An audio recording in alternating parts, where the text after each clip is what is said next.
Well, Republican lawmakers in South Carolina say one of their top priorities at the State House this year is to finally establish a school voucher program.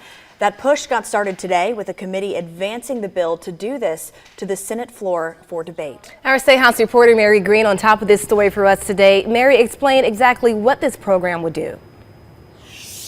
Well, Billie Jean, Cynthia, essentially this program would give families state dollars for their kids to attend private schools. And after that committee of senators advanced that bill earlier today, it could be debated in the Senate as early as next week. It really is just about expanding that choice, and particularly students that could not otherwise afford it. That's why Republicans in the South Carolina legislature are again throwing their efforts behind a bill they say would give more families choice in their children's educations. The bill, as it's written now, would establish education scholarship accounts and give $6,000 to up to 15,000 students each year. To qualify, students would have to be eligible for Medicaid or have an IEP.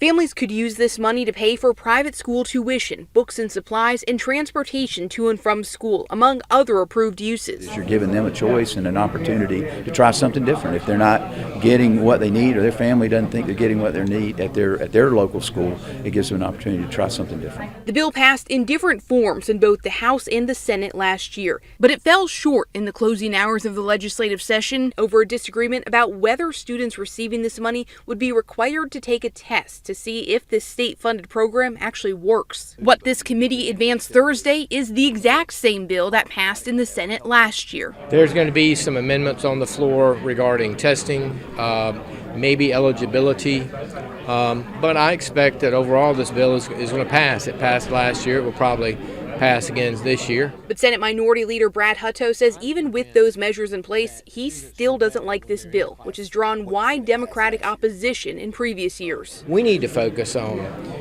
number of children in the classroom, teacher pay increases, recruiting new people to go into education as a field.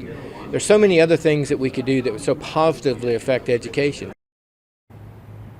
And as this bill is currently written, it could cost up to $90 million each year if fully implemented, with 15,000 students each receiving a $6,000 scholarship. Now, the bill's supporters say this is not money that would come out of public schools' budgets. It would come out of a totally separate pot of money. But advocates for public education say it would still help those schools out if they received that money instead. Reporting live from the State House, Mary Green, WS News 10.